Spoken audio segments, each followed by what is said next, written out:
Meus irmãos, a paz do Senhor Jesus, nós vamos aqui dar continuidade à nossa terceira aula de religiões e seitas, tá?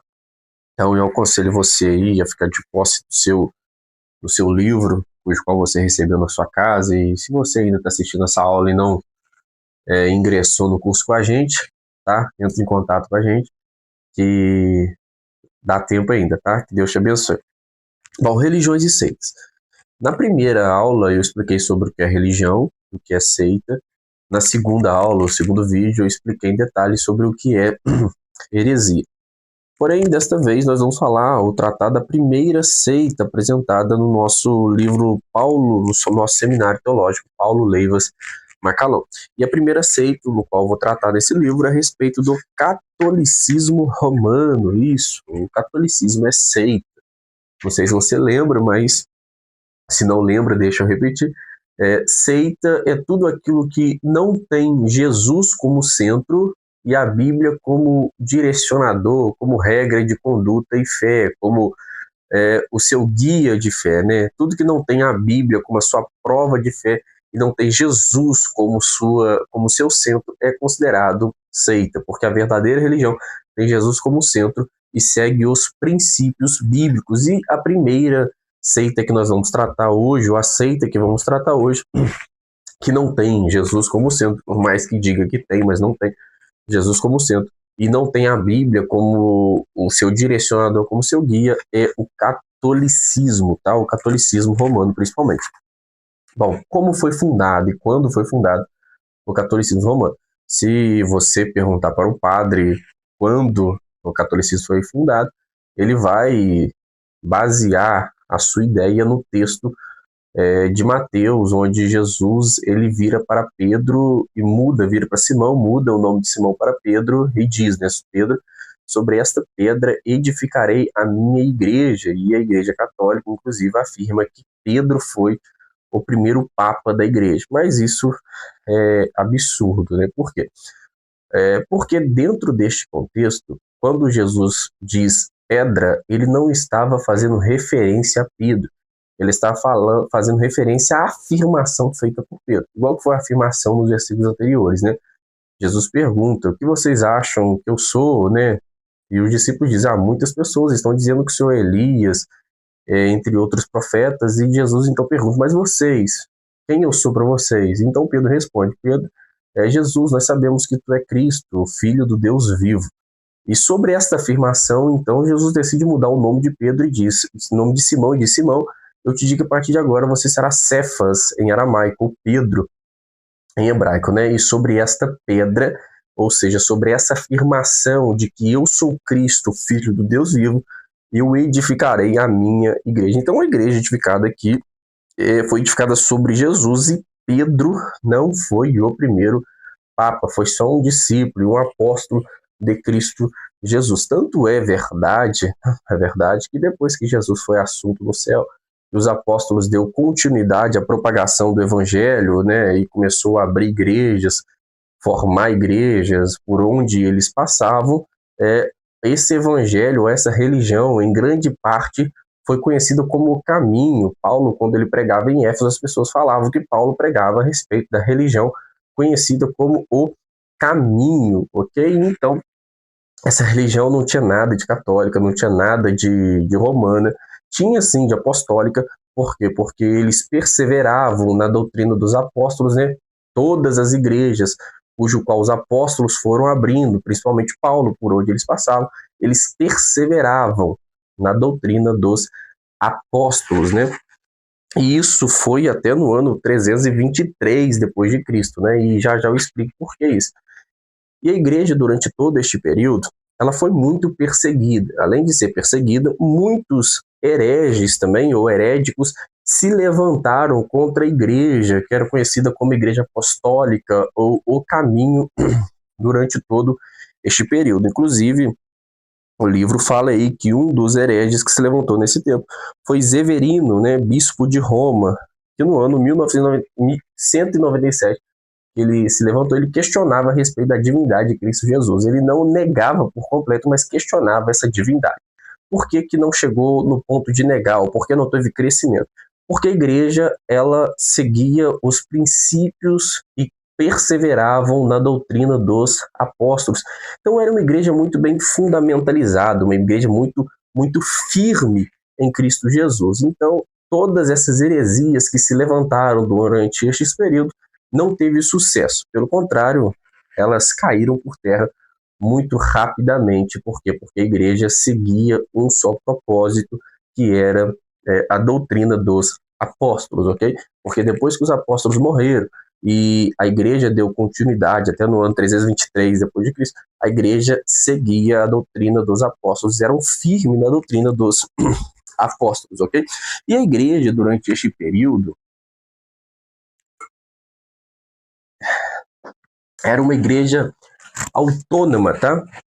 Por que autônoma? A igreja era livre de qualquer liderança política, qualquer liderança social e talvez até liderança religiosa. A igreja não tinha um padre, não tinha papa, a igreja não tinha, apesar da igreja ter os seus líderes religiosos, por exemplo, Tiago, irmão de Jesus, foi um líder religioso que presidia, né, em Jerusalém, porém era o líder da igreja primitiva no sentido de evangelização, ou no sentido missionário.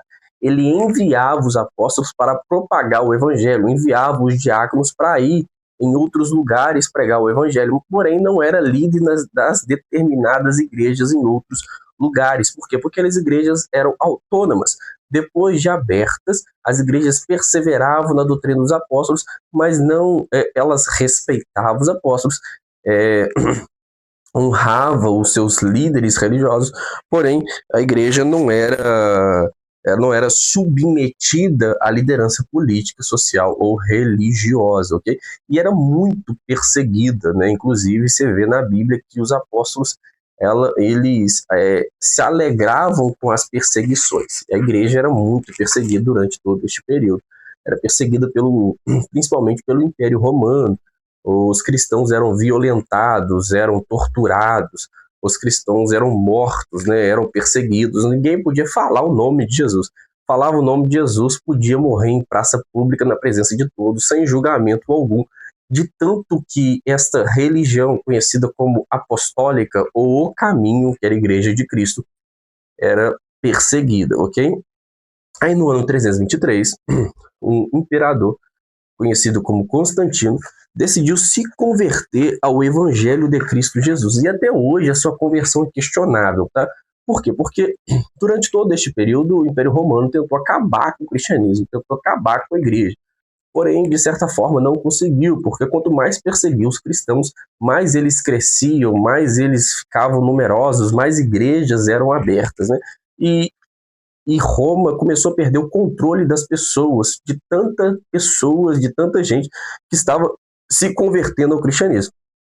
Foi neste período que este imperador, né, conhecido como Constantino, decidiu se converter ao evangelho, ao cristianismo. É um pouco desconfiado, tá?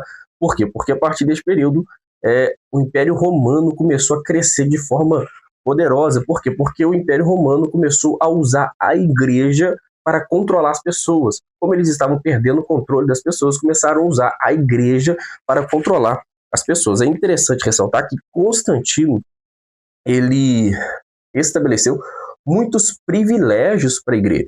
Ele não tornou o cristianismo a religião oficial do império. Foi o imperador próximo depois dele, conhecido como Teodósio, né, o Grande, do ano 380, que tornou o cristianismo como a religião do império, a religião do governo romano.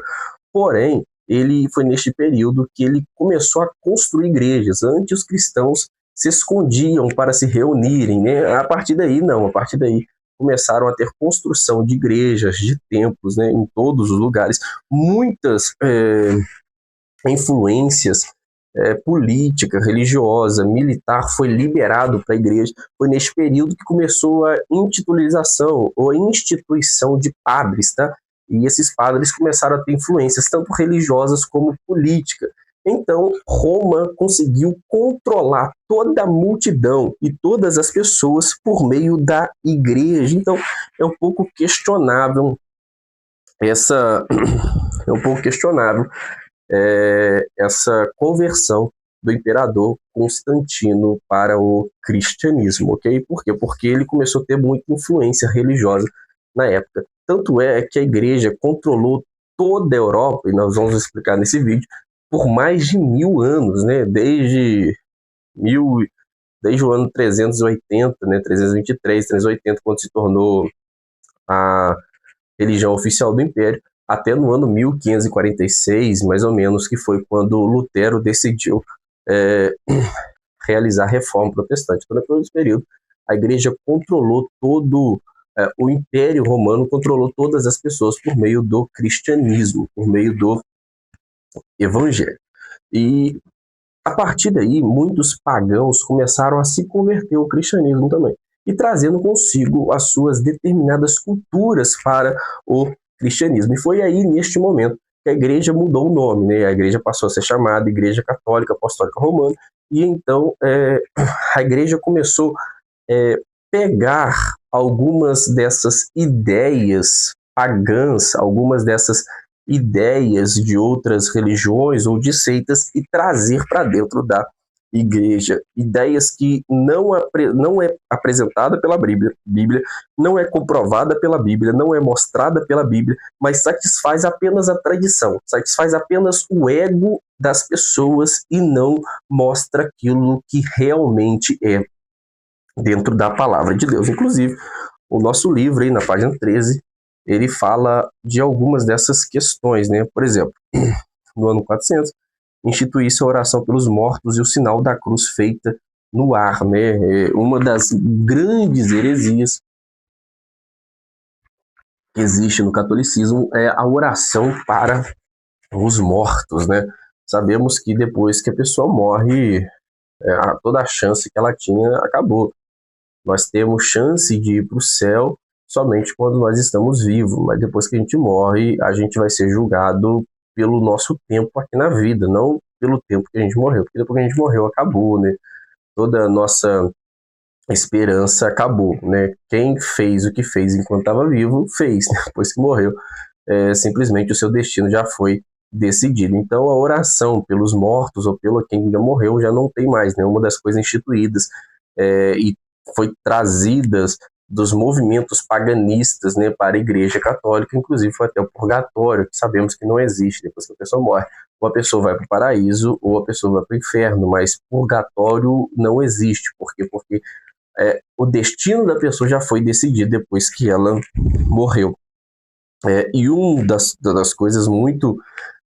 uma das heresias ou uma dos dogmas estabelecidos pela igreja durante essa época foi, por exemplo, a proibição da leitura da Bíblia Sagrada por qualquer outra pessoa que não seja padre. E outra, a Bíblia tinha que ser lida no latim.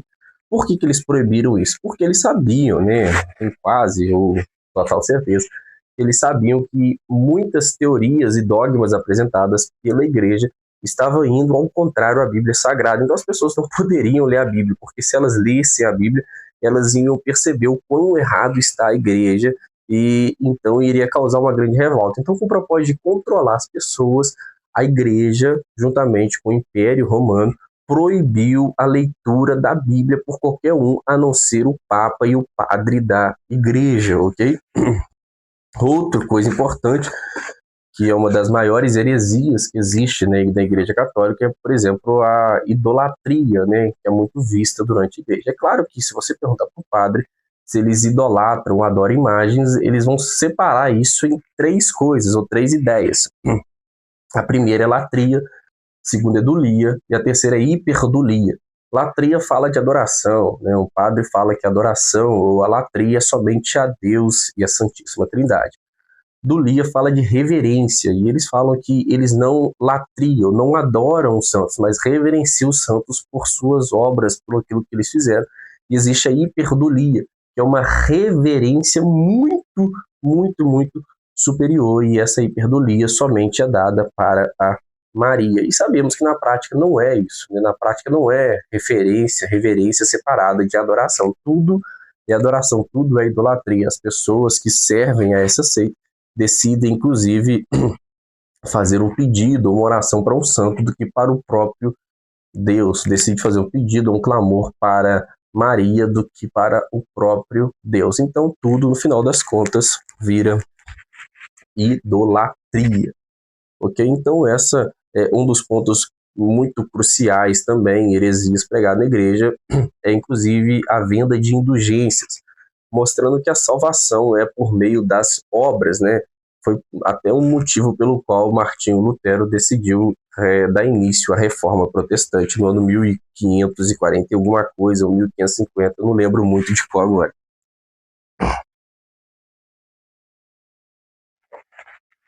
Bem, às vezes eu falo rápido demais, que a gente fica até...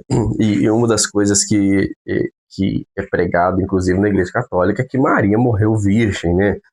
E que ela não tinha pecado. Mas isso é um absurdo, né? Por quê? Porque eles falam que ela não tinha pecado, por isso que Jesus não tinha pecado. Mas é um absurdo, porque se Maria não tivesse pecado, os pais dela também não deveriam ter pecado, os pais dos pais dela também não deveriam ter pecado, e isso ia criar uma genealogia até Adão. Mas sabemos que ela, sim, era pecadora, né? Foi graciada entre as mulheres para poder gerar o menino Jesus, mas também era pecadora e não morreu virgem, né? Nós vemos que Jesus teve outros irmãos, inclusive um que se tornou líder da igreja, escritor de uma das cartas que hoje compõe o cânon sagrado, que é conhecido como Tiago o Justo. Amém, vamos lá.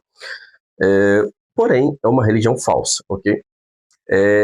Durante o período, como a Igreja Católica começou a estabelecer seus próprios dogmas que iam contra a Bíblia Sagrada e começou a demonstrar que a tradição estava maior do que a Bíblia, muitas pessoas apareceram ao longo dos anos para ir contra a Igreja Católica. E essas pessoas foram consideradas pela Igreja como hereges, né, ou heréticas. Foi neste período que a Igreja decidiu criar uma coisa conhecida como Santa Inquisição, ou Tribunal do Santo Ofício. O que é isso? É tipo um exército particular dos padres.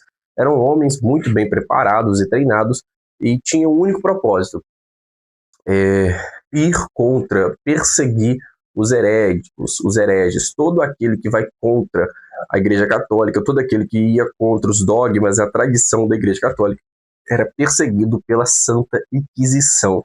E muitas vezes eles não matavam, eles simplesmente levavam para dentro de uma salinha, torturavam essa pessoa, ou violentavam essa pessoa brutalmente até ter uma certa confissão a respeito da sua heresia. E muitos métodos de tortura horríveis e horrorosos foram criados durante esta época, tá? Se você puder pesquisar com mais calma, você pode pesquisar, mas muito método de tortura foi criado durante essa época, e a igreja fazia tudo isso no nome de Deus, tá? Mas no final elas não matavam. O que elas faziam? Quando a pessoa estava à beira da morte, jogava a pessoa na rua para que a pessoa morresse sozinha, ou jogava a pessoa para o Império Romano, para que o Império Romano terminasse o serviço. Por quê? Para seguir a lei, né? Que não assassinarás, né? Então a igreja lavava suas mãos e deixava com que os ímpios resolvessem os problemas. Então assim elas continuavam santas e irrepreensíveis perante o Senhor. E no ano 1546 foi conferida a tradição autoridade igual à da Bíblia, né? A tradição católica passou a ter uma autoridade igual ou maior, tá? Do que a Bíblia Sagrada. E foi neste período que, de repente, Lutero, que era um monge, tá? Era um monge, um padre da igreja, ele leu os textos bíblicos, principalmente de Romanos, com mais veemência. Foi quando ele entendeu que a salvação não era mediante as obras, como era pregado pela Igreja Católica, muito menos por meio de indulgências, né? A salvação é segundo a fé, e a fé em Jesus Cristo. Foi quando ele decidiu escrever as 95 teses, pregar de frente à igreja, e ele começou a ser perseguido pelas suas heresias até que ele foi julgado perante a igreja. E no seu julgamento, a igreja deu a oportunidade dele retirar tudo aquilo que ele disse, principalmente as 95 teses. E foi quando surgiu a frase famosa de Lutero, né, que o que eu disse, eu disse. É claro que eu vou explicar das minhas formas, porque eu não lembro com tanta veemência, mas ele disse, né, o que eu disse, não posso deixar de dizer o que eu disse. Se vocês me provar, segundo a Bíblia, que eu estou errado, eu retiro aquilo que eu disse, mas se vocês não me provar, eu vou permanecer com a minha palavra. E obviamente a igreja não conseguiu provar que ele estava errado, né? Foi quando começaram a perseguição contra Lutero, e Lutero deu, fugindo para a Alemanha, se eu não me engano, ele deu início à reforma protestante, juntamente com outros nomes de pessoas grandes, como Calvino, entre outros, amém?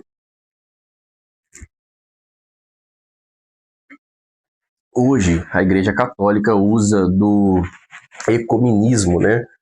Ecumenismo, que é uma junção do protestantismo com a tradição católica para poder ganhar mais adeptos à sua seita, mais adeptos à sua falsa religião, usa de inteligência dessa forma. E olhando para a Igreja Católica, nós percebemos que hoje existe pelo menos 3 grandes igrejas católicas que são conhecidas, né, que têm um pouco de liturgia diferente, porém seguem o mesmo padrão, as mesmas heresias, e são seitas da mesma forma. A Igreja Apostólica Romana, que é a mais famosa de todas, que tem um Papa que controla tudo que fica lá em Roma, né? Tem também a Igreja Ortodoxa, que é muito predominante pela Europa, é muito parecido, porém segue a liturgia um pouco diferente. E tem uma nova aí também, que é a Igreja Católica Brasileira, onde os padres são permitidos casar, os bispos são permitidos casar, mas o contexto geral, a heresia geral, são as mesmas, né? Os dogmas são os mesmos, né? A tradição está acima da Bíblia Sagrada. E por que que a religião católica é seita? Eu volto a repetir. Porque Jesus não é o centro, né? O centro às vezes é Maria, o centro às vezes é o santo, mas Jesus não é o centro.